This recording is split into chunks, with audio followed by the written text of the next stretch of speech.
R15 की सबसे ज़्यादा चीपेस्ट बाइक आज के टाइम पे या 2025 के मॉडल में अगर आप कभी भी देख रहे हो ना, तो R15S रहने वाली है। वो क्यों रहने वाली है? क्योंकि इसके अंदर सेम इंजन मिलता है, बहुत सारी ऐसी चीज़ें मिलती है जो R15M से या R15 वर्जन 4 से पूरी की पूरी सेम है, पूरी की पूरी सिमिलर है। अगर आपका जेब थोड़ा सा या पॉकेट पे थोड़ा सा इफेक्ट करता है, या आपका इतना बजट नहीं है कि मैं 2.5 लाख की एक गाड़ी लूँ जो 155 सीसी की हो, मतलब ये वाली जो बाइक दिख रही है ना आपको सिल्वर कलर वाली, ये आज के टाइम पे कार्बन फाइबर एडिशन वाली 2,42,000 रुपए की है।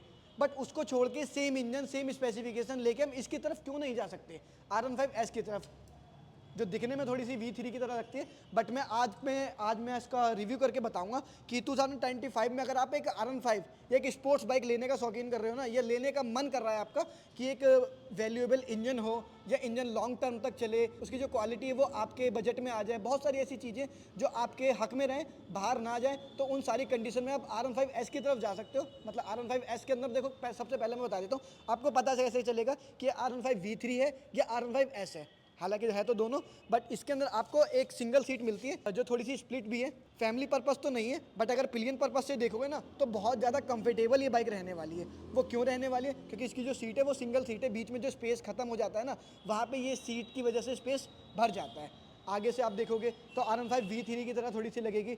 बट मैं बता देता हूँ कि जो लोग V3 के ज़्यादा शौकीन थे ना, जो लोग चाहते थे कि ओल्ड स्कूल वाला फील हमेशा बना रहे, हमेशा बरकरार रहे, सेम वाली पावर मिले, क्योंकि इसके अंदर ना ट्रैक्शन कंट्रोल सिस्टम नहीं आता, तो गाड़ी की जो बाउंडेशन है ना, जो इसके अंदर थोड़ी सी हो रखी है, वो इसके अंदर नहीं होती। तो पावर कह सकते हो आपको इसके अंदर थोड़ी सी मिनिमल सी ज़्यादा मिलने वाली है, वो चीज़ आप लोग देख लेना। इसके अंदर भी LED DRLs आते हैं, LED हेडलाइट्स आती है, बहुत सारी चीज़ें। पर इसके अंदर क्या है ना, इसके अंदर आपको टेलीस्कोपिक सस्पेंशन मिलेंगे देखने के लिए, साथ ही साथ जो इसके इंडिकेटर्स है ये भी आपको हेलोजन देखने के लिए मिलेंगे। तो जो प्राइस का इंक्रीमेंट यहाँ हुआ है ना, तो जो डिक्रीमेंट यहाँ हुआ है वो इन्हीं सारी चीज़ों की वजह से, वो चीज़ आप लोग देख लेना। बट अगर आप नॉर्मल इंडियन रोड्स पे चलाते हो, आपका इतना नहीं है मन हाईवेज पे जाने का, ना मन है इतना ज़्यादा संडे राइड करने का, या बहुत सारी चीज़ें नहीं करने का, या बहुत ज़्यादा ओवर चीज़ें करने का, तो उस कंडीशन में टेलीस्कोपिक सस्पेंशन बहुत ज़्यादा बेस्ट है। अगर इसमें कोई खर्चा आ जाता है, या सस्पेंशन ब्रेक हो जाते हैं, या टूट जाते हैं, या इसमें से ऑयल लीक हो जाता है, तो आप आराम से किसी भी दुकान पे जाके इसको इजीली रिपेयर करवा सकते हो, आपके बजट में रिपेयर हो जाएंगे। बट ये जो USD सस्पेंशन है KYB के, ये थोड़े से कॉस्टलियर साइज होते हैं, वो चीज़ें आप लोग देख लेना। एक 180-17 सेक्शन का आपको नॉन रेडियल टायर यहाँ भी सेम देखने के लिए मिलता है, और यहाँ भी सेम देखने के लिए मिलता है, दोनों ही MRF के। इसके अंदर भी सेम टायर आते हैं। 282 mm की आपको यहाँ पे फ्रंट डिस्क देखने के लिए मिलेगी। बाइबर के कैलिपर मिलेंगे, जिसका भाई ब्रेकिंग सिस्टम बहुत ज़्यादा अच्छा है, कसम से बहुत ज़्यादा अच्छा है। 11 लीटर का आपको यहाँ पे फ्यूल टैंक देखने के लिए मिलेगा, जिसकी वजह से आप ये मत सोचना इसका इतनी बड़ी दिख रही है, इतनी बल्कि दिख रही है। ये R15M से थोड़ी बल्कि दिखती है ऊपर से, अगर आप देखोगे ना इस एंगल से देखोगे तो आपको ज़्यादा बल्कि दिखने के लिए, आपको लगेगा टैंक बहुत ज़्यादा बल्कि है, टैंक बहुत ज़्यादा बड़ा होगा। ऐसा नहीं है, tank as it is same है, बट जो माइलेज है ना वो भी दोनों गाड़ियों की सेम है। आराम से आप इससे भी 50 की 45 की माइलेज ईजिली निकाल सकते हो।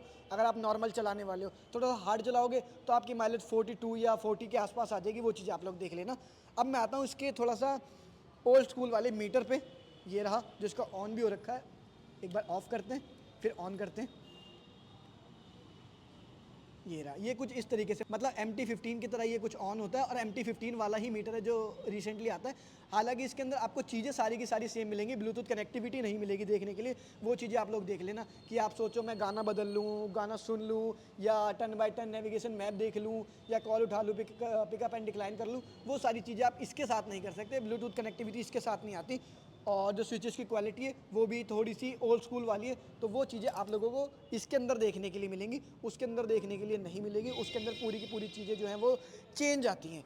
तो ये एक चीज़ मुझे बहुत अच्छी लगी। 6 स्पीड का गियर बॉक्स इसके अंदर भी आता है, और इसके अंदर क्विक शिफ्टर नहीं आता, बट स्लीपर कर लेते आता है, वो चीज़ें आप लोग देख लेना।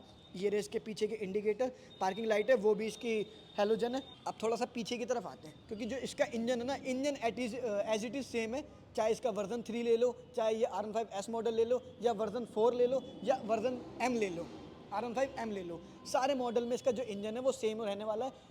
वाइब्रेशन किसी भी वेरिएंट के अंदर नहीं है, चाहे वो V3 हो या M हो या कोई सा भी मॉडल हो। 155 सीसी का liquid cool BS6 complaint engine देखने के लिए मिलता है, 18.1 का bhp और 14.2 का न्यूटन मीटर टॉर्क। टॉर्क इसके अंदर इतना अच्छा क्यों है और इसके अंदर इतना अच्छा क्यों है? क्योंकि इसके अंदर ना VV आता है, और इसके अंदर भी वीवीए आता है। जब वीवीए टेक्नोलॉजी एक्टिवेट होती है ना, तो आपको गाड़ी चलाने में जो मज़ा आएगा वो कसम से भाई 155 सीसी की, 150 सीसी की किसी गाड़ी में नहीं आने वाला, जो वीवीए की वजह से इन गाड़ियों के अंदर आने वाला है। आपको पैसा भी कम देना है, चीज़ें भी सारी एज इट इज़ सेम मिलने वाली है। इसका एक बार मैं मीटर दिखा देता हूँ, मीटर कैसा है तो थोड़ा आपको अंदाज़ा लग जाएगा। ये रहा, ये फुल्ली कलरफुल है, वो नेगेटिव डिस्प्ले जिसे हम कहते हैं। ये रहा, यहाँ पे बटन की क्वालिटी कुछ ऐसी दिखती है, ये देखो सेल्फ का अलग है। अब जो कार्बन फाइबर एडिशन है उसमें तो यहीं पे सेल्फ का दे दिया गया। ये रहा, अगर इसमें यहाँ से बैक करता हूँ, ये देखो म्यूज़िक, नेविगेशन, नोटिफिकेशन, वेदर, सारी चीज़ें इसमें देखने के लिए मिलती हैं। अब यहीं पे अगर मैं इसकी तरफ आता हूँ तो यहाँ पे आपको ऐसी कोई भी चीज़ें देखने के लिए मिलती हैं, सारी चीज़ें एज इट इज़ MT-15 की तरह है, तो वो चीज़ आप लोग देख लेना। वेट की अगर मैं बात करूं तो weight as it is same है दोनों गाड़ियों का, 1-2 kg ऊपर नीचे हो सकता है, वो इतना ज़्यादा आप लोगों के लिए इफेक्टिव नहीं होगा। 142 या 141 kg के आसपास आपको यही गाड़ी मिलती है और same as it is same वही गाड़ी देखने के लिए मिलती है। तो वेट में ना ये ज़्यादा भारी रहने वाली और बहुत ज़्यादा हल्की रहने वाली है। आप किसी भी कंडीशन में चलाओगे तो आप लोगों को अच्छा ही फील होगा, चाहे आप ऑफ रोड कर लो, चाहे आप ट्रैवलिंग कर लो, चाहे आप पहाड़ों में चले जाओ, चाहे आप नॉर्मल ट्रैफिक में चलाओ, तो वेट आपको कहीं भी परेशान नहीं करने वाला। देखो वेट इस गाड़ी का सेम है, मैंने बता दिया, बट इस गाड़ी की जो एक चीज़ और सेम है वो है इस गाड़ी की सीट हाइट।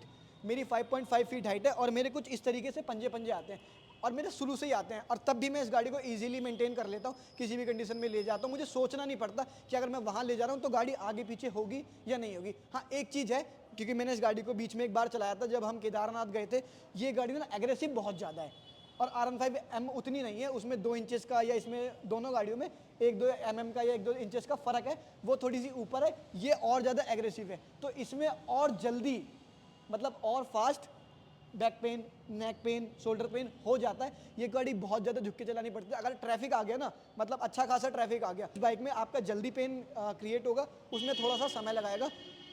बाकी आप यूज टू हो गए तो आपको कोई भी प्रॉब्लम नहीं होने वाली है। पीछे की तरफ मैं बता देता हूँ, इस गाड़ी के अंदर ना रेडियल टायर आता है, आगे नॉन रेडियल आता है। पीछे MRF का रेव्स आता है, 140 सेक्शन का रेडियल टायर, और 220 mm के आपको पीछे वाली रियर डिस्क देखने के लिए मिलती है। इसकी ब्रेकिंग सिस्टम भी, मतलब पीछे वाले जो ब्रेकिंग सिस्टम है वो भी एज इट इज़ उसकी तरह ही है, बैलेंस के लिए काम करती है। आप सोचो मैं एमरजेंसी ब्रेकिंग सिर्फ पीछे वाली मार के गाड़ी को रोक सकता हूँ तो थोड़ा सा समय लगता है ज़्यादा रोकने में, बट अगर आप आगे वाली एमरजेंसी में मारते हो तो बहुत जल्दी ये गाड़ी रुक जाती है। तो यही कुछ है, ना वेट में फ़र्क है, ना गाड़ी की सीट हाइट में फ़र्क है। ये सिंगल सीट से आपको पता लग जाएगा कि ये R15S वाली है।